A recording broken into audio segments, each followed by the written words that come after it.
खुशी खुशी छोड़ के चले गए ऐसे।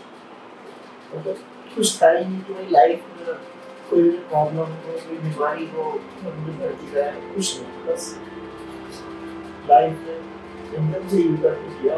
उन्हें लगा कि उनके सपने ये बेरियाट्रिक सर्जरी पूरे कर देगी, लेकिन रजनी गुप्ता को क्या मालूम था कि उनके सपनों की ये सर्जरी उनकी जान ले लेगी।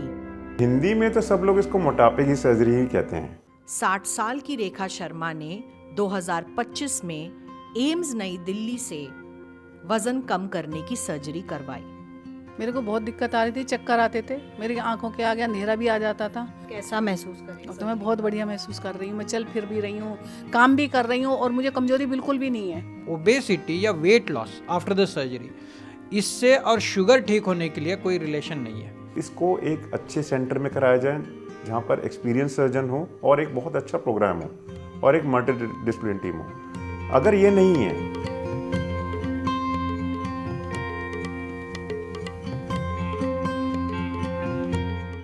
आज के दौर में सुंदर, स्वस्थ और पतला दिखने की बहुत भारी कीमत चुकानी पड़ती है और इसी कीमत को कुछ लोग चुकाने के लिए तैयार हो जाते हैं, बिन सोचे समझे कि उसके बाद क्या होगा।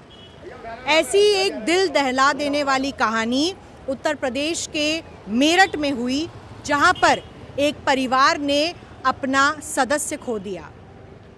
एक महिला की बेरियाट्रिक सर्जरी के बाद कॉम्प्लिकेशन से मौत हो गई और उनका परिवार आज तक इस दुख से उभर नहीं पाया है। साथ में जहां पर भी उन्होंने न्याय की गुहार लगाई है, उन्हें सिर्फ खाली आश्वासन मिले हैं और इस केस को कहीं भी न्याय नहीं मिल पाया है, चाहे वो अस्पताल हो या डॉक्टर हो। तो आइए आपको बताते हैं बेरियाट्रिक सर्जरीज जो भारत में हो रही हैं, उनके पीछे छुपा सच और किस तरीके से छोटे शहरों में जब ये प्रोसीजर्स कराए जाते हैं तो वो किसी खतरे से खाली नहीं होते। खुशी खुशी छोड़ के चले गए ऐसे। मतलब कुछ था ही नहीं कि भाई लाइफ में कोई भी प्रॉब्लम हो, कोई बीमारी हो, अपनी भर्ती कराए, कुछ नहीं, बस लाइफ में एकदम से यू टर्न किया। पढ़ाई करने को बच्चे छोटे छोटे कुछ नहीं समझ में आ रहा, कुछ सबका झुका था, सब कुछ आती है, कौन करता आ रहा है, किसको क्या चाहिए, किसको क्या करना है, कुछ नहीं सकता। 55 साल की रजनी गुप्ता अपना वजन कम करना चाहती थी। उनका वजन 123 किलो था। उनकी बेटी शिवानी गुप्ता का भी यही सपना था, जो 120 किलो के वजन की थी। एक दिन फेसबुक पर एक ऐड देखने के बाद अपनी बेटी के साथ दोनों ने बेरियाट्रिक सर्जरी करने का फैसला किया। उन्हें लगा कि उनके सपने ये बेरियाट्रिक सर्जरी पूरे कर देगी, लेकिन रजनी गुप्ता को क्या मालूम था कि उनके सपनों की ये सर्जरी उनकी जान ले लेगी। उनके बेटे सनी गुप्ता आज भी अपनी माँ के कमरे में मायूस बैठे हैं। उस कमरे को उसी तरह छोड़ दिया है जैसे उनकी माँ सर्जरी के दिन छोड़कर गई और कभी वापस नहीं लौटी। सर्जरी इसलिए कराई कि उनके घर में शादी थी हमारे मामा जी की बेटी की और हमारे सामने चाचा के बेटे की। तो उन्हें ये था कि भाई शादी तक अभी 4-5 महीने हैं, तो मैं थोड़ा सा और अच्छी दिखने लगूं।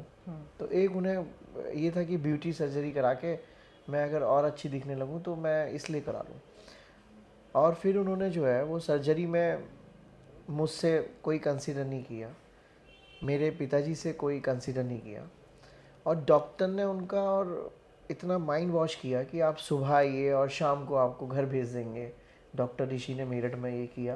मतलब उनको 6 महीने से लगातार उनके कांटेक्ट में थे, उनको फ़ोन करते थे, उनको उन्होंने अपनी तरफ लुभाया कि आप इतने पैसे दीजिए और कम हम आपको डिस्काउंट करेंगे और आप सर्जरी कराइए हमसे। तो उन्होंने हमसे और मुझसे और मेरे बिना पिताजी के कंसीडर किए, वो चली गई ऑपरेशन कराने। और जब डॉक्टर ऋषि ने उनका ऑपरेशन किया तब हमें पता चला कि हमारी माताजी हॉस्पिटल में एडमिट है। और तब मैं और पिताजी वहाँ पे पहुँचे। 2 बजे वो रूम में उन्हें शिफ्ट किया गया ऑपरेशन के बाद। तो जब 2 बजे के बाद हमने उनसे बोला कि आपने ये क्यों कराया, कैसे कराया, क्या माइंड में आ गया, बस कह रही मैं डॉक्टर की बातों में आ गई और डॉक्टर ने बोला कि आप सुबह और शाम को चले जाएंगे, थोड़ी मैं पतली लगने लगूंगी। उन्होंने करा लिया। एक तरफ जहां बेटी की सर्जरी के बाद रिकवरी हो रही थी, उसी दौरान रजनी गुप्ता के लिए हालात बिगड़ते जा रहे थे। शाम को 6-7 बजे उनकी बहुत थोड़ी सी हालत ख़राब हुई, तो हमने डॉक्टर ऋषि को बुलाया कि देखिए क्या हुआ इनको। तो उसने देखा तो बोला नॉर्मल है, आप चलिए फिरिए, नारियल पानी पीजिए, आप सही हो जाएंगी। मैं रात को वहीं रुका था हॉस्पिटल में। अगले दिन मतलब थोड़ा सा उसी रात को ही सुबह उनको ज़्यादा तकलीफ़ हुई, 6 बजे सुबह 7 बजे वो ठंडी पड़नी शुरू हो गई थी। तो हमने फिर कॉल कराया तो डॉक्टर ऋषि वहाँ पे आए, तो उन्होंने फिर देखा, फिर वो कुछ उन्होंने दवाई वगैरह दी, फिर वो चले गए। तो ठीक से कुछ हमें समझ नहीं आया, लेकिन ऑपरेशन से अगले दिन 4 बजे उनको इतनी जलन होने लगी, इतनी घबराहट होने लगी, पसीना आने लगा और पैर उनके ठंडे पड़ने लगे। तब हमने डॉक्टर ऋषि को बोला कि आप तुरंत देखिए कि क्या प्रॉब्लम है, बताइए हमें।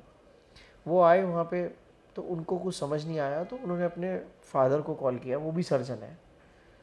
वो आए तो दोनों वहाँ पे 4 बजे से और शाम को 7, साढ़े 7, 8 बजे तक लगभग यही टाइम हुआ। 3 घंटे 4 घंटे वो हमारे रूम में रहे और माता जी को अपने ऑब्जर्वेशन में देखते रहे कि क्या करना है क्या नहीं करना। आपस में बात करते रहे, फिर कोई इंजेक्शन दिया, फिर आपस में बात करी, फिर कोई इंजेक्शन दिया। मैं और पिताजी रूम में ही बैठे थे और माँ हमारी परेशान हो रही थी। तो हमने उनसे कई बार बोला कि देखो क्यों परेशान हो रही है। बोले हम कर रहे हैं। लेकिन हमें डाउट हुआ कि जब वो 4 घंटे से हमारे रूम में है तो ऐसा क्या हुआ है जो हमें ये नहीं बता रहे हैं। लेकिन फिर वो थोड़ा उनको पेन किलर वगैरह पता नहीं क्या क्या दे के चले गए और बोले कि अब जो भी होगा मैं रात भर कांटेक्ट में रहूँगा और मैं देखूँगा क्या होना है क्या नहीं होना। मैं रात को फिर वहीं रुका था माता जी के साथ, लेकिन वो पूरी रात उनको बेचैनी रही, उनका ऑक्सीजन लेवल कम हो गया। अगले दिन सुबह उनको आईसीयू में इन्होंने रेफ़र किया। 6 बजे डॉक्टर ऋषि आ गया था। तो जब इन्होंने वहाँ पे आईसीयू में रेफ़र किया तो आईसीयू में डॉक्टर मृत्युंजय हैं, वो आए थे। तो उन्होंने फिर देखा तो उन्होंने बताया कि इनका ऑपरेशन ठीक नहीं हुआ है और इनकी बॉडी में सेप्टिक फैलना शुरू हो गया है और थोड़ा सा हम इनका बीपी और ऑक्सीजन लेवल सही करें तो फिर इनका दोबारा से ऑपरेशन होगा। जो ख़राब ऑपरेशन हुआ है वो सही होगा। तो तब तक पता चल गया था तब कि तक ऑपरेशन में हाँ, कुछ खराबी है और डॉक्टर ऋषि ने भी बोला हमसे कि जो भी मुझसे ऑपरेशन ख़राब हुआ है मैं उसको तभी सही कर सकता हूँ जब ये थोड़ा सा रिकवर हो जाए। तो क्योंकि मुझे दोबारा ऑपरेशन करना पड़ेगा इनका, ये समझने के लिए कि क्या ख़राब हुआ है। लेकिन फिर उसने एक एक्सरे कराया वहाँ पे, तो एक्सरे में उनके राइट साइड में फ्लूइड आया 700 ml। तो उन्होंने हमें बताया कि इनके कोई टाँका वाका इनका लीकेज रह गया है जिस कारण फ्लूइड इकट्ठा हुआ है और फ्लूइड हम निकालने की कोशिश कर रहे हैं और इलाज पे भी हमने इन्हें लगा दिया है। इन्होंने बता दिया था कि कोई टाँका लीक रह गया है और जिस कारण वो फ्लूइड इकट्ठा हुआ है। तो वो इन्होंने फिर करा, उसमें 12 बज गए 1 बज गए। नॉर्मल ऑक्सीजन से इन्होंने जब वेंटिलेटर पे मम्मी को डाला तभी वो जो है एकदम से बहुत तेज़ उन्होंने सांस लिया और वो कोलैप्स कर गए। फिर इन्होंने वेंटिलेटर पे रखा 24 घंटे, अगले 24 घंटे, लेकिन उनका कोई मूवमेंट नहीं था, कोई हाथ पैर नहीं हिल रहे थे। उस दिन से एक बेटा अपनी माँ की मौत का इंसाफ मांग रहा है। हमारा ऑपरेशन ख़राब किया माता जी का और न्यूट्रीमा हॉस्पिटल ने भी उसकी पूरी मदद करी है, लेकिन वो पुलिस ने हमारी नहीं सुनी और पुलिस ने कोई कार्रवाई नहीं करी। और एक डीएम ने जो है, मेरठ जिलाधिकारी महोदय ने एक टीम गठित कर दी कि एक टीम जो है जांच करेगी और वो जांच में बताएगी कि डॉक्टर ऋषि से लापरवाही हुई है नहीं हुई है। 3 डॉक्टरों की उन्होंने एक टीम लगा दी, उसमें एक सर्जन था, 2 और थे। तो जब वो 3 डॉक्टरों से हमें लेटर आया, हम मिले, तो उसमें हमें पता चला कि जो मेन डॉक्टर सर्जन है वो तो जो है रिटायर हो चुका। तो उसने फिर सीएमओ ने दूसरा डॉक्टर चेंज किया बाकी टीम भी गठित करी। फिर दूसरे डॉक्टर ने कुछ कमियां पकड़ी हमारे सामने, उसने हमें बताया कि डॉक्टर ऋषि ने इलाज के दौरान कोई भी एंटीडोज नहीं लगाई, ना ऑपरेशन से पहले ना ऑपरेशन के बाद। और दूसरा कि अगर कोई भी ऑपरेशन होता है तो उसमें 24 घंटे तक डॉक्टर अपने ऑब्जर्वेशन में रखता है मरीज को, तो वो भी डॉक्टर ऋषि ने नहीं किया। तो इन्होंने अपने आप को बचाने के लिए पेशेंट मार दिया।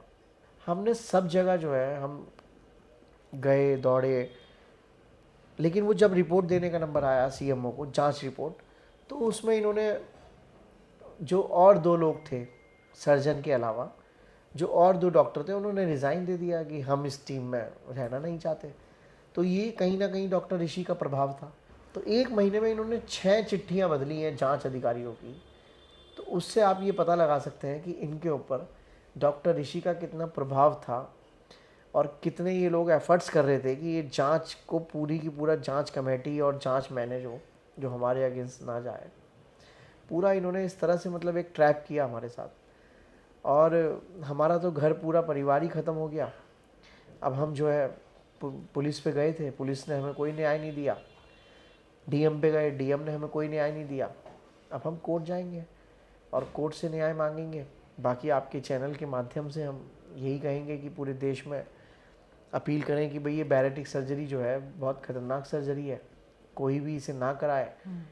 और वैसे ही नॉर्मली आप अपनी हेल्थ के लिए सही हो सकते हैं। तो जो गलती हमसे हुई है और हमारी माँ चली गई, तो वो आगे भविष्य में किसी और के परिवार के साथ ना हो, किसी और की माँ ना जाए, बहन ना जाए, बेटी ना जाए, खुद ना जाए। गुप्ता परिवार के इन आरोपों पर हम नुटीमा अस्पताल पहुंचे। वहां प्रशासन से हमने उनका पक्ष जानने की कोशिश की।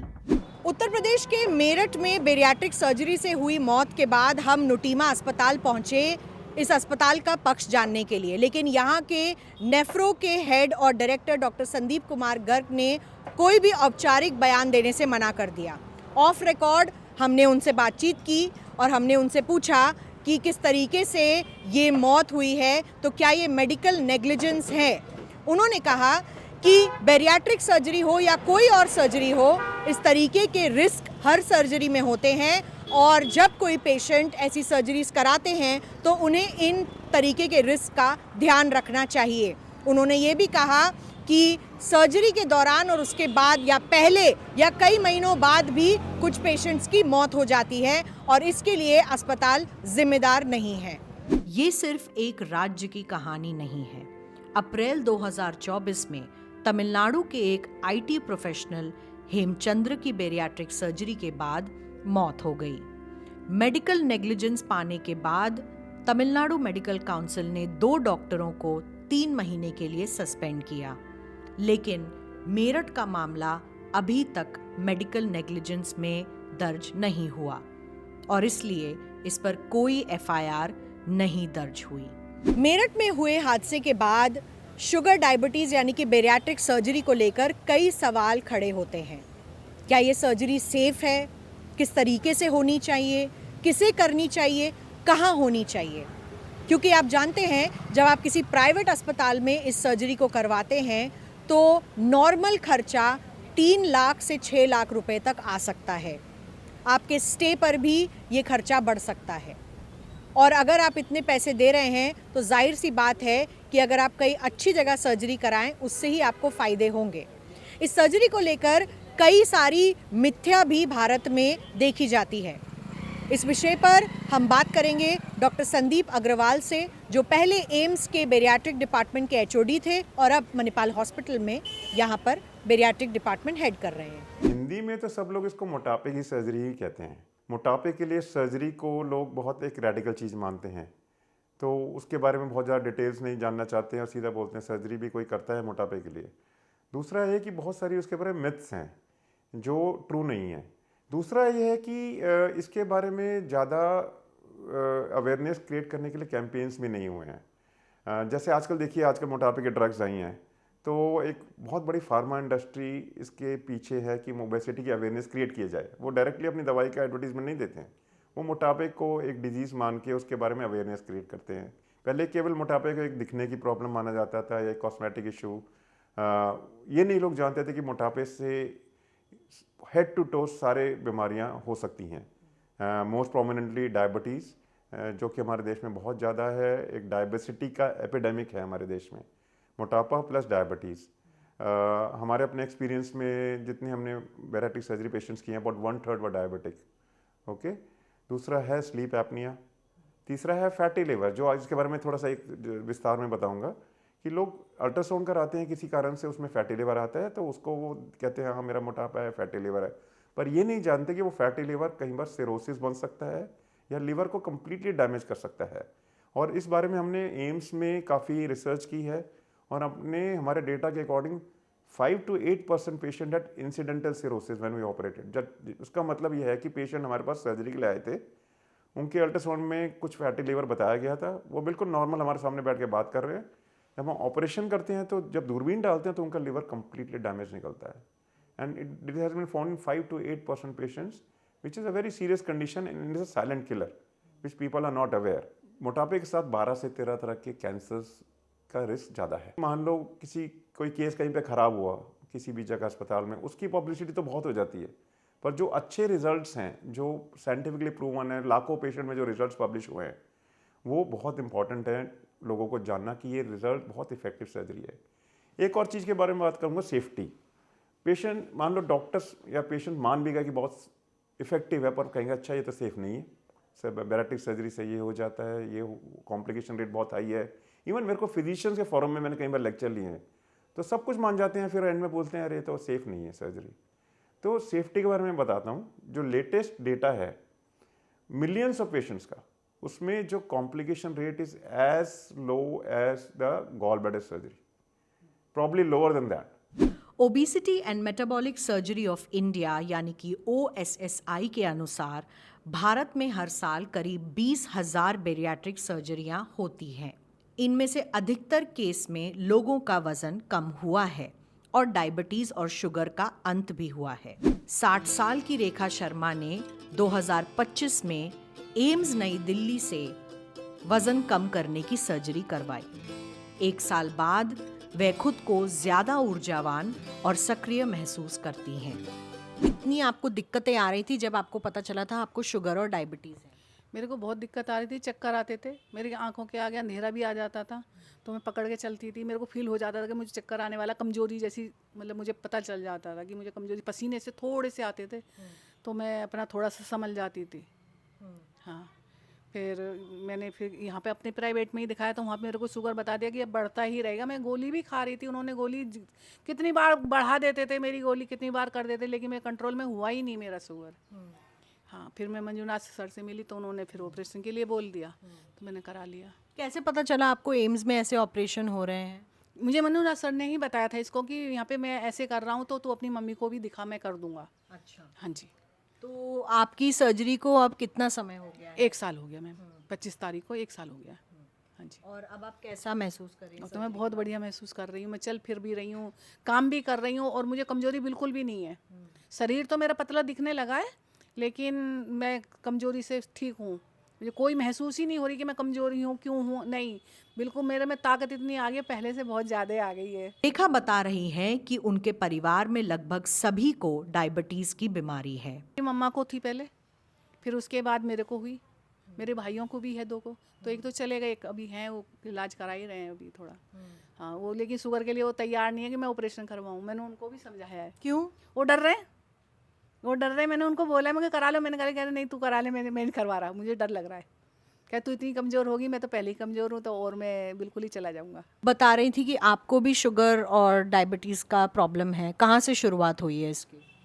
जहाँ मैं पहले जॉब करती थी 2016 में, वहाँ मुझे पता चला, मैं काफ़ी बार वहाँ पे बेहोश हो गई थी। उन्होंने टेस्ट वगैरह किए, नहीं पता चलता था कि क्या प्रॉब्लम है टेस्ट वगैरह में। उन्होंने एक दिन ऐसी शुगर का मेरा टेस्ट किया, उसमें मेरा थोड़ा बढ़ा हुआ शुगर आया था। फिर उन्होंने मेरे को एंडो में भेजा दिखाने के लिए। एंडो वालों ने काफ़ी सारे टेस्ट किए, उसमें भी क्लियर नहीं हो रहा था कि ये शुगर हो किस कारण रहा है, क्या वजह है, क्या नहीं। 3 दिन उन्होंने मुझे बिना खाना बिना पानी के रखा टेस्ट करने में। उसमें डिडक्ट हुआ कि थोड़ा जेनेटिक है, घर से ही है। तब तक मेरी मदर को नहीं था, तो उन्होंने मेरे से पूछा कि घर में और किस किस को है, तो मैंने बताया। उस टाइम पे मेरी नानी को था। प्राइवेट अस्पतालों में और एम्स नई दिल्ली में एक बड़ा अंतर है। यहाँ सर्जरियाँ चयन के बाद ही होती हैं और मुफ्त सर्जरियां की जाती हैं। हम एम्स नई दिल्ली के professor bariatric doctor Manjunath Paul से मिले। उन्होंने हमें बताया कि मरीजों का चयन कैसे होता है। आई थिंक 1 साल से हमने जो सर्जरी, सिर्फ डायबिटीज़ की बात कर रहा हूँ मैं, जो अनकंट्रोल्ड डायबिटीज़ है, जो 30 BMI प्लस और माइनस 2.5 की बात कर रहा हूँ। आई थिंक और कुछ पेशेंट्स भी है जो रिसेंटली हमने ऑपरेट किया है, एथिक्स जो इंस्टीट्यूट एथिक्स कमेटी की परमिशन लेने के बाद, जो 23 से 27 BMI 27.5 BMI में भी हम सर्जरी कर सकते हैं, उनकी परमिशन ली है। और कुछ पेशेंट्स हमने ऑपरेशन ये सारा किए है। और ऑलमोस्ट सारे लोगों की जो डायबिटीज़ है डिपेंड्स होता है कि कितना ड्यूरेशन का डायबिटीज़ था, कितना ड्यूरेशन का इंसुलिन वो ले रहे थे, क्या एज था पेशेंट का। Despite this is independent of reduction in the BMI और द वेट लॉस की बात कर रहे हैं। और ये मोस्ट ऑफ देम, देखो हम एटलीस्ट 54 अनकंट्रोल डायबिटीज़ की सर्जरी किए हैं एंड सारे लोग ठीक है। विदाउट डायबिटीज़ का मतलब है they are independent of taking any medicine, there HbA1c has significantly fallen down, they have improved, मतलब quality of life significantly improve हो गए। अनकंट्रोल डायबिटीज़ है, हम सिर्फ डायबिटीज़ की नहीं बात करें। India is currently the capital city of world of diabetics, वो सबको मालूम है। लेकिन जब इतने सर्ज होने लगे केसेस, पिछले 1 साल की बात है, and the number started many patients, ये तो न्यूज़ में, न्यूज़पेपर के थ्रू, टीवी मीडिया के थ्रू तो बहुत लेट से आया है, लेकिन उसके पहले ही हमारे पास पेशेंट्स बहुत आने लगे थे। और जब उनकी अनकंट्रोल डायबिटीज़ इतने सालों तक वो मेडिसिन लेके किडनी फेल हो रहा, कुछ लोग तो किडनी ट्रांसप्लांट के भी तक भी पहुंच गए हैं। कुछ लोगों को रेटाइनोपैथी बताते हैं, लेज़र ट्रीटमेंट भी करवा रहे थे, उधर से भी कुछ पेशेंट्स रेफ़र किए गए। कार्डियोलॉजी से जो अंजाइना हुआ था, उनका 20-22 साल का डायबिटीज़ था। और एम्स में इंतज़ार लंबा होता है। देयर आर मेनी पेशेंट, मैंने जो बताया कि पिछले साल से 150 प्लस लोग तो वेटिंग चल रही है।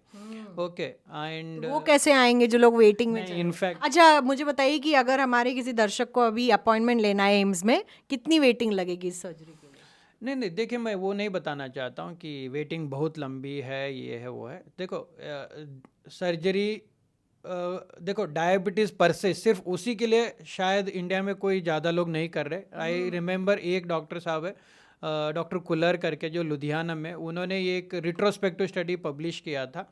उनके अलावा भी अगर कोई कर रहा है तो शायद only for the indication of uncontrol diabetes. मुझे नहीं मालूम है एग्जैक्टली कितने लोग कर रहे हैं, लेकिन मुझे लगता है कि कोई ज़्यादा लोग कर नहीं रहे, और हम तो कर ही रहे, वो तो बता रहा हूँ। तो हमारी वेटिंग तो है, लेकिन ये मत समझ के जाइए कि बहुत लंबी वेटिंग है ये सब। देखिए जो आते हैं हम कर रहे हैं, जैसे फिजिबिलिटी है, हमारी अवेलेबिलिटी है, हम कर रहे हैं।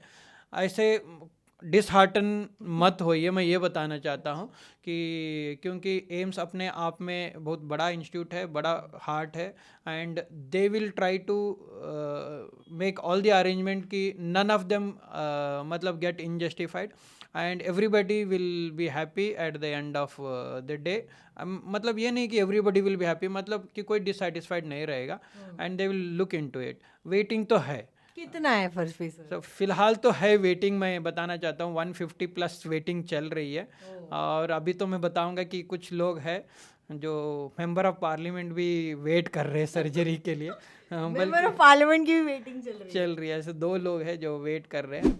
वेट लॉस ड्रग्स के इस दौर में क्या वजन घटाने की सर्जरी की ज़रूरत रहेगी? 10-20% ऑफ द पेशेंट्स है who are getting benefited with whatever the weight loss medicines। लेकिन आज का हमारा ये सवाल वेट लॉस मेडिसिन का नहीं है, हमारा अनकंट्रोल डायबिटीज़ है। Now what I mean to say is, obesity अपने आप में एक डिफरेंट एंटिटी है, and obesity can cause diabetes एक अपने आप में डिफरेंट एंटिटी है। आज हमारी डिस्कशन ये है कि uncontrolled diabetes in non obese और uncontrolled diabetes even in obese patient. लेकिन मैं ये बताना चाहता हूँ, ओबेसिटी या weight loss after the surgery, इससे और शुगर ठीक होने के लिए कोई रिलेशन नहीं है। It was a old concept कि वेट लॉस हो रहा है, रिक्वायरमेंट कम हो रहा है, तो ऑब्वियसली शुगर ठीक हो रहा है, ऐसे समझ रहे थे। No, this is a old and traditional thinking. ये जो डायबिटीज़ ठीक होने वाला चीज़ है, वेट इंडिपेंडेंट है। Weight loss it is independent to weight loss. Weight loss हो रहा है उसके लिए शुगर ठीक हो रहा है, नहीं। डॉक्टर बताते हैं कि सर्जरी से पहले क्या सावधानियां जरूरी हैं। इसको एक अच्छे सेंटर में कराया जाए जहाँ पर एक्सपीरियंस सर्जन हो और एक बहुत अच्छा प्रोग्राम हो और एक मल्टी डिसिप्लिन टीम हो। अगर ये नहीं है, क्योंकि क्या होता है कि कुछ लोग कुछ पैसे के कम उसमें नर्सिंग होम्स में करवा लेते हैं जहाँ पे पूरा सेटअप नहीं है, या सर्जन्स करा लेते हैं जो साल में मुश्किल से 1-2 केस करते हैं या करते ही नहीं है कई बार, बस वो बैरेटिक सर्जन लिख देते हैं अपने आप को। तो उस केस में तो फिर ऑब्वियसली कॉम्प्लिकेशन ज़्यादा होने का चांस है। और यही हुआ है ज़्यादातर केसेस में कि जब ऐसे इनएक्सपीरियंस जगहों पर सर्जरी कराई गई है तो उसके रिजल्ट अच्छे नहीं आएंगे। तो अगर आप एक अच्छे वेल नोन हॉस्पिटल में कराएंगे जहाँ पर एक प्रोग्राम वेल इस्टेब्लिश्ड है, तो results are as good as any other surgery. पहली बात तो लोग आते हैं जी मेरा फैट निकाल दो इतना, ये फैट निकालने की सर्जरी है ही नहीं। इसमें हम पेट की थैली को छोटा कर रहे हैं या बाईपास कर रहे हैं। तो पहले तो हमें बताना होता है बैरेटिक सर्जरी क्या है, क्या क्या प्रोसीजर्स हैं। उस प्रोसीजर्स में भी सबसे मिसयूज यहाँ हो रहा है वो आप कि प्रोसीजर्स 3 या 4 ग्लोबल में वर्ल्ड में स्टैंडर्ड प्रोसीजर 3 या 4 सेफ स्टैंडर्ड जिनका लॉन्ग टर्म डेटा है। पर अभी क्या हो रहा है कि कुछ एक्सपेरिमेंटल प्रोसीजर्स किए जा रहे हैं जो कि ठीक नहीं है, जो कि अप्रूव नहीं है। और ये बात बढ़ती जा रही है जब surgeons are offering non standard procedures to the patients which can be harmful to the patient. So misuse यहाँ पे हो रहा है। तीसरा हो रहा है कि रिस्क ऑफ सर्जरी और लॉन्ग टर्म जो फॉलो करना है पेशेंट को वो डिटेल में डिस्कस होना चाहिए कि आपको सर्जरी के बाद विटामिन लेने पड़ेंगे, आपको सर्जरी के बाद एक्सरसाइज करनी है, आपको रेगुलर फॉलोअप करना है, आपको regular patient support meetings attend करनी है ताकि आपकी एक मोटिवेशन बनी रहे। एंड ऑल्सो सर्जिकल रिस्क की सर्जरी में even if they are very low, so patient should know कि ये पॉसिबल है, क्योंकि बैरेट्रिक सर्जरी ऑप्शनल है। It's not a must do surgery like a cancer patient को तो अगर सर्जरी की जरूरत तो है। बैरेट्रिक सर्जरी में अगर आप नहीं चाहते कि भाई थोड़ा सा भी रिस्क लेना, ठीक है, that's an optional surgery, you do not need to do it. But अगर आपको रिस्क प्रॉपर्ली समझाए जाएं और सब कुछ पता करके आप एक इन्फॉर्म्ड डिसीजन लेते हैं, that is the most critical part of the I think whole bariatric surgery programme. जबकि एम्स ही ऐसी सर्जरियां करता है, यहाँ पर सर्जरी फ्री ऑफ कॉस्ट हो जाती है। अगर आपको किसी प्राइवेट अस्पताल में सर्जरी करानी हो तो लगभग 3 से 6 लाख रुपए लगेंगे। अब एक आम आदमी एक शुगर और डायबिटीज़ की सर्जरी के लिए इतने पैसे तो नहीं निकाल पाएगा। जो निकाल सकते हैं वो प्राइवेट अस्पतालों में भी जा पाएंगे। लेकिन सवाल यही है कि क्या ऐसी सर्जरीज देश के तमाम सरकारी अस्पतालों में हो सकती है, और अगर हो सकती होगी तो बहुत फ़ायदा इससे लोगों को मिलेगा और भारत में ओबेसिटी, डायबिटीज़ और शुगर की बीमारी से लोगों को भी बहुत निजात मिलेगा। कैमरा पर्सन शायन के साथ मिलन शर्मा, द रेड माइक।